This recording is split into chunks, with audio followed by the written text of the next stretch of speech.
नमस्कार आदरणीय पालक आणि विद्यार्थी मित्रांनो, परत एकदा स्वागत आहे तुमचं मेडिकल सिम्प्लिफाईड या चॅनलवरती नवीन असाल तर चॅनलला सबस्क्राईब करायला विसरू नका।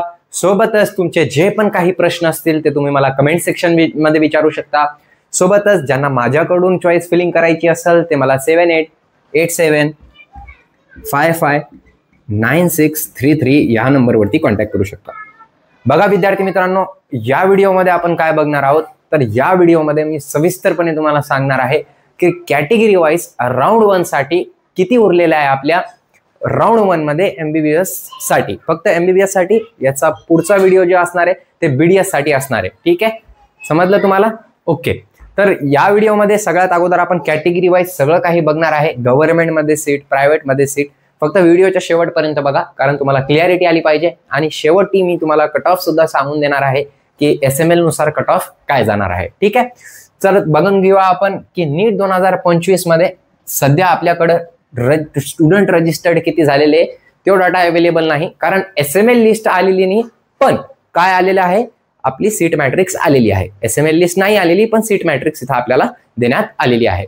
तर आपण बघून घेऊया फक्त सीट मॅट्रिक्स, आपण फक्त category wise analysis of MBBS seat प्रत्येक कॉलेजमध्ये किती आहे।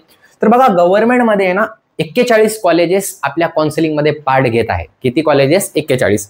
वेअर ॲज आपण गोष्ट केली प्रायव्हेट कॉलेजेसची तर 23 कॉलेज हा कॅप 1 राऊंडचा आहे 2025-2026चा। हे सीट मॅट्रिक्स आहे, याच्यावरूनच कळत असतं। मी खूप वेळेस सांगितलं होतं तुम्हाला, बघा माझा कोणता पण व्हिडिओ असा दिसणार नाही तुम्हाला की ज्याच्यावरती असं सांगितलेलं आहे की ईडब्ल्यूएसला 10% सूट देण्यात आलेली आहे, 10% कोटा रिझर्व्ह करण्यात आलेला आहे, असं कोणत्याच व्हिडिओमध्ये मी सांगितलेलं नाही। कारण मला माहित होतं हे ऑफिशियली अनाऊन्स झालेलं नाही। कोणी किती पण बोललं, कोणी किती पण काही पण सांगितलं तर ते सत्य होत नाही अंटिल अँड अनलेस ती नोटिफिकेशन सीटी सेलवर येऊन न जाऊ। ठीक आहे, समजलं तुम्हाला? चालेल, तर आपण आता बघून घेऊया की या व्हिडिओमध्ये सगळ्यात अगोदर गव्हर्नमेंटचे 41 कॉलेजेस आलेले, प्रायव्हेटचे किती कॉलेजेस आलेले तर प्रायव्हेटचे 23 colleges counselling part cap 1 round मध्ये पार्ट घेणार आहे। किती? सगळ्यात अगोदर 41 कॉलेजेस कशाचे? गव्हर्नमेंटचे। आणि प्रायव्हेटचे किती तर 23। एक पण कॉलेज मागच्या वर्षीपासून एक पण कॉलेज आतापर्यंत ऍड झालेला नाही। ठीक आहे, तर चला विद्यार्थी मित्रांनो, सगळ्यात अगोदर आता आपण बघून घेऊया category wise analysis of MBBS म्हणजे किती या वर्षीचं कट ऑफ कसं जाणार आहे सगळं काही या व्हिडिओमध्ये मी तुम्हाला सांगून देणार आहे। तर सगळ्यात अगोदर एसटी कॅटेगरी, आता हा जो आकडा आहे तो गव्हर्नमेंट कॉलेजेसचा आहे, सीट रिझर्व। ठीक आहे, कोणत्या कॅटेगरीला किती सीट रिझर्वड आहे, आणि हा जो डाटा आहे तो कशाचा आहे तर प्रायव्हेट कॉलेजेसचा आहे। आणि हे दोन्ही मिळून कसे आहे तर टोटल सीट आहे त्या पर्टिक्युलर कॅटेगरीसाठी। चालेल, तर सगळ्यात अगोदर कॅप 1 राऊंडचं सांगते फक्त मी, कॅप राऊंड 2चं पण येणार, कॅप राऊंड 3चं पण येणार, सगळं काही येणार चॅनलवरती बघा। ठीक आहे, तर एससी कॅटेगरी आहे आपल्याकडं। तर एससी कॅटेगरीसाठी गव्हर्नमेंटमध्ये किती जागा रिक्त आहे तर 582 जागा इथं रिक्त आहे। आणि ह्या 582च्या 582 कॅप 1 राऊंड मध्ये भरले जाणार का तर असं होत नसतं कधी पण। ठीक आहे, तर 582 जागा आहे कशामध्ये तर गव्हर्नमेंटमध्ये, आणि 199 जागा आहे, 781 टोटल मिळून जागा आहे आपल्या कशासाठी एससी कॅटेगरीसाठी। आता हे कुठं बघू शकता तुम्ही तर मेरिट आपली जी सीट मॅट्रिक्स आहे त्याच्यावरती हा डाटा सगळं दिलेला असतो। तो डाटा तुम्हाला काय करायचा आहे फक्त बघायचा आहे। ठीक आहे, ज्याच्यानंतर आपण बघून घेऊया आता कोणता आहे तर एसटी कॅटेगरी 314 मार्क 314 सीट आहे गव्हर्नमेंटसाठी, आणि 107 सीट आहे कशासाठी तर प्रायव्हेटसाठी। चालेल, तर एसटी कॅटेगरी 314 गव्हर्नमेंटसाठी आहे आणि 107 कशासाठी आहे तर प्रायव्हेट। म्हणजे टोटल स्टेट कोटासाठी किती जागा रिक्त आहे तर 421। त्याच्यानंतर व्हीजे कॅटेगरी बघितली आपण तर 135 जागा जे आहे ते 135 जागा कशासाठी आहे तर 135 जागा आहे आपल्या गव्हर्नमेंटसाठी, आणि 46 जागा आहे कोणासाठी आहे तर 46 जागा आहे आपल्या प्रायव्हेटसाठी, आणि टोटल मिळून किती जागा आहे तर 181। चालेल, त्याच्यानंतर एनटीबीचा विचार केला तर 112 जागा जे आहे ते गव्हर्नमेंटसाठी आहे, आणि 38 जागा कशासाठी आहे तर 38 जागा प्रायव्हेटसाठी आहे। तर टोटल मिळून किती झाले तर 150 सीट इथं स्टेट कोटासाठी एनटीबीला रिझर्व्ड आहे। ठीक आहे, त्याच्यानंतर एनटीसीचा विचार केला आपण तर 156 जागा कोणासाठी आहे गव्हर्नमेंटसाठी, गव्हर्नमेंट कॉलेजेससाठी, आणि 54 जागा कशासाठी आहे तर प्रायव्हेट कॉलेजेससाठी इथं रिक्त ठेवण्यात आलेले आहे। तर टोटल जागा किती झाले तर 210।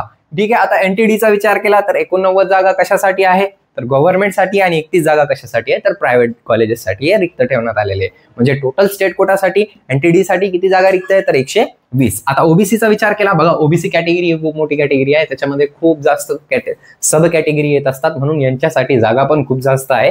तर 851 जागा गव्हर्नमेंटसाठी आणि 292 जागा कोणासाठी तर 292 जागा आहे आपल्या प्रायव्हेटसाठी. टोटल जागा 1143. त्याच्यानंतर SCBC साठी विचार केला तर 448 जागा आहे कोणासाठी आहे तर गव्हर्नमेंटसाठी, सोबतच 261 जागा आहे कोणासाठी आहे तर प्रायव्हेटसाठी, आणि टोटल जागा विचार केला आपण तर 709 जागा आहे.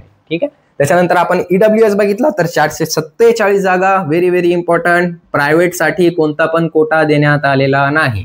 10% कोटा खूप सारे काउन्सिलर म्हणत होते, खूप साऱ्या र्युमर्स होते, खूप सारी चुकीची इन्फॉर्मेशन होती, पण मी हे डिबंक केलेलं आहे.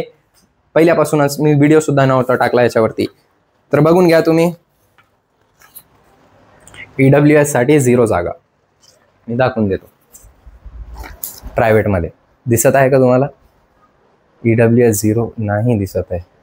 बघून घ्या याच्यावरती प्रायव्हेट कॉलेजेस आहे. सीट मॅट्रिक्स मी टाकलेली आहे ग्रुपवरती, ते तुम्ही बघू शकता. ठीक आहे. त्याच्यानंतर EWS साठी 0 जागा आहे प्रायव्हेटमध्ये आणि गव्हर्नमेंटमध्ये 447, म्हणजे 447 जागा रिक्त आहे EWS साठी. ओपनसाठी विचार केला आपण तर 1141 गव्हर्नमेंटसाठी आणि 1704 कोणासाठी तर प्रायव्हेटसाठी. टोटल जागा किती आहे आपल्या 2845. ठीक आहे. आणि मी आता तुम्हाला याचे सुद्धा सांगून देतो की 360 जागा जे आहे ते IQ कोटासाठी रिक्त ठेवण्यात आलेले आहे, हे पण तुम्हाला कळालं पाहिजे. ठीक आहे. आता आपण बघून घेऊया SML जर आली तर SML मध्ये कट ऑफ काय असणार, तर मी दोन्ही व्हिडिओ तुम्हाला टाकून देणार आहे. इथं जर का कट ऑफ बघून घ्या अगोदर, SML नुसार कट ऑफ काय जाणार आहे तर ते तुम्ही इथं क्लिक करून बघू शकतात. सोबतच परफेक्ट लिस्ट कशी बनवायची आहे ते सुद्धा, ते व्हिडिओ नक्कीच बघा तुम्ही, कारण तो व्हिडिओ अत्यंत महत्त्वाचा आहे. जर तुमचा रँक सुद्धा चांगला असला, जर तुम्ही MBBS गव्हर्नमेंट कॉलेजमध्ये सुद्धा लागणार असले आणि चांगलं कॉलेज अलॉट तुमच्या रँकनुसार तुम्हाला बेस्ट पॉसिबल कॉलेज हवं असेल तर तो व्हिडिओ तुम्ही नक्की बघा. So thank you so much. Have a great day. I hope तुमच्या रँकनुसार तुम्हाला बेस्ट पॉसिबल कॉलेज अलॉट व्हावा. थँक्यू.